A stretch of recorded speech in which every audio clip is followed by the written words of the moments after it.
अच्छा, अब यहां पर सवाल ये पैदा होता है कि जी यहां तक हम आ गए, लेकिन अब हमने जो ये सारी ट्रांसफॉर्मेशन करनी है OLTP से OLAP में, जो स्टार स्कीमा बनाना है, ये हम किस बेस पे करेंगे? ठीक है, किस बेस पे करेंगे? तो डायमेंशन के लिए आपने, अब हम दोबारा से चलते हैं, जो हमारा डिफरेंट सिनेरियोज हैं उनको हम देख लेते हैं। मैं सिर्फ समझाने के लिए कर रहा हूं, क्योंकि this is the most tricky part, जो जहां पे लोग कंफ्यूज होते हैं। ठीक है, अगर आपको ये चीज समझ में आ जाए तो there is a very good chance कि आपको सारा समझ में आ जाएगा। अब आप एक बिजनेस को देखते हैं। लेट्स से मैं कहता हूं यार, ये जो क्लास है जिसमें हम क्लास में बैठे हुए हैं, ये भी एक बिजनेस है, मतलब एक तरह का हमारा एक प्रोसेस है। बिजनेस मीन्स कि आप एक किसी प्रोसेस को रिप्रेजेंट करें। बिजनेस डजंट मीन कि किसी कारोबार से रिलेटेड है, एक प्रोसेस है। ये प्रोसेस कंप्लीट होता है स्टूडेंट से और इंस्ट्रक्टर से। यानी अगर आप इस खाली स्टूडेंट्स इस क्लास में बैठे हो, आए, एक जूम का सेशन है या टीम का सेशन हो और खत्म हो जाए, तो आपका प्रोसेस तो कंप्लीट नहीं ना होता। प्रोसेस तब कंप्लीट होता है कि मैं और आप लोग दोनों एग्जिस्ट करते हो एक सेशन में, और जो हमारी आपस की कम्युनिकेशन हो रही है वो हो, तो तब हम कहेंगे कि अच्छा यार ये हमारा पूरा प्रोसेस कंप्लीट हुआ। आप कहेंगे यार ये क्लास होगी। अगर मैं अकेला बैठा हूं, कोई स्टूडेंट ना हो, तो मैं अकेला तो नहीं तकरीर करूंगा ना यहाँ पे बैठ के। मैं भी आके बैठ के चला जाऊंगा, थोड़ी देर वेट करूंगा, यार कोई नहीं आया, चलो बस ठीक है, क्लास कैंसिल होगी। तो बिजनेस को समझें और प्रोसेस को समझें। इसको बिजनेस भी देख सकते हैं, इसको प्रोसेस भी देख सकते हैं। अच्छा, अब मैं अगर आपको कहूं कि इस प्रोसेस या इस बिजनेस में कुछ चीजें ऐसी हैं जिनके बगैर ये प्रोसेस जो है ये एग्जिस्ट ही नहीं कर सकता, वो कौन सी चीजें हैं? Students and teacher. टीचर्स भी हो सकते हैं, जैसे अगले सेशन में जुलेखा आपके साथ होंगी, तो टीचर्स एंड स्टूडेंट्स। ठीक है, तो इस तरह की जो सिचुएशन होती है, इसको अगर हम बिजनेस लैंग्वेज में देखें तो हम कहते हैं यार ये हमारे बिजनेस की एंटिटीज हैं। ठीक है जी, मैंने आपको सामने भी अभी एक एग्जांपल दिया, 5-6 एग्जांपल्स अभी लेते हैं ताकि आपको क्लैरिटी आ जाए कि मैं क्या बात कर रहा हूं। ठीक है जी, अब बिजनेस की जो एंटिटीज हैं हमारे इस सिनेरियो में, यहां पे students and teachers, these are the business entities जिनके बगैर ये प्रोसेस ही एग्जिस्ट नहीं कर सकता। और इसके बाद कुछ चीजें ऐसी हो रही हैं यहां पे इस क्लास में जो कि ट्रांजैक्शनल नेचर की हैं, जिनको हम रिकॉर्ड कर सकते हैं। कोई एग्जांपल देंगे आप? कोई एक आध एग्जांपल दे दें।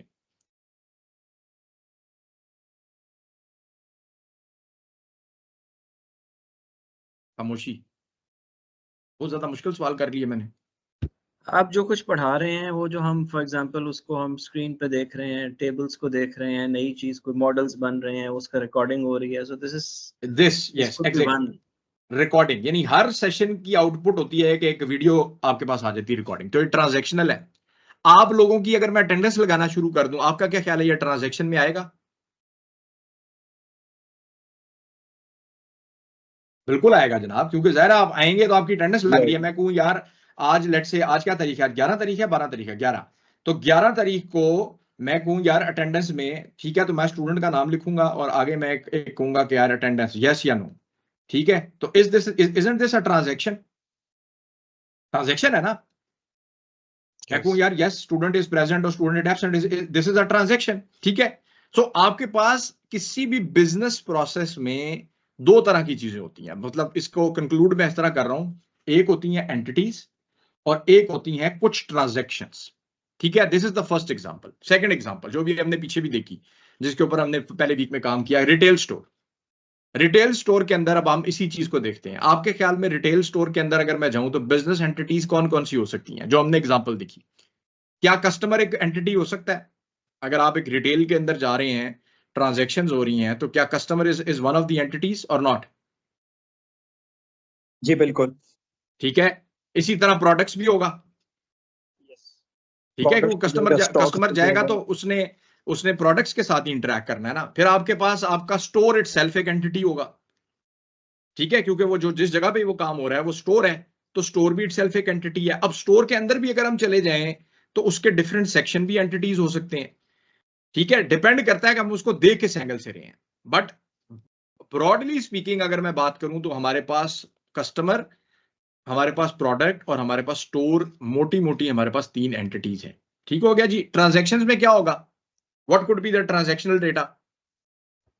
कस्टमर ने कोई चीज परचेज की है, कोई इवेंट कस्टम हुआ, बिल्कुल, कस्टमर ने जो चीज परचेज की है वो ट्रांजैक्शन में शामिल है। अब वो कैप्चर कैसे होती है, कस्टमर ज़ाहिर ट्रांजैक्शंस के कैप्चर होने का भी डिफरेंट वो है। तो कस्टमर ने जो चीज परचेज की है वो होती है कि जी उसने कितनी क्वांटिटी खरीदी और कितनी प्राइस पे खरीदी। ये दो चीजें अगर आपके पास हो तो आपकी ट्रांजैक्शन का बारे में आप कह सकते हैं कि भाई ये ट्रांजैक्शन कंप्लीट हो गई है। ठीक है, सो ये ट्रांजैक्शनल पार्ट है। कस्टमर, प्रोडक्ट्स और स्टोर्स जो हैं ये हमारे पास एंटिटी का पार्ट है। ठीक हो गया जी। एक एग्जांपल और देख लेते हैं, एडवेंचर वर्क्स जो हम देख रहे थे। ठीक है जी, एडवेंचर वर्क्स में जो एक स्टोर है, जो स्टोर नहीं, it's basically a fictitious manufacturing unit. तो उसमें आपका ख्याल में हमारे पास बिजनेस एंटिटीज क्या हो सकती हैं?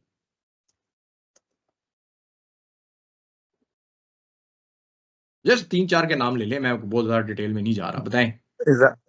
Model of a bike, model of a bike, जो आपने बेचा, आपकी बाइक का मॉडल जो है, आपका जो प्रोडक्ट है। So basically we can say the products, वहां पर भी आउटपुट एक प्रोडक्ट ही है ना। फिर उसके बाद आपकी जो रॉ मटेरियल है जिसकी बेसिस के ऊपर आप चीजें बना रहे हैं, that is also one entity. ठीक है, उसके बाद जो वहां पे जो लोग काम कर रहे हैं, जब पर्सन्स जो हैं, these are also entities. So these are all entities. अब हर एक की दूसरे के साथ इंटरेक्शन जो है वो एक डिफरेंट तरह की ट्रांजैक्शन है। ठीक है, सो आपके पास कोई भी बिजनेस प्रोसेस जो होगा उसमें जो बात मैं समझाने की कोशिश कर रहा हूं वो ये है कि there will be only to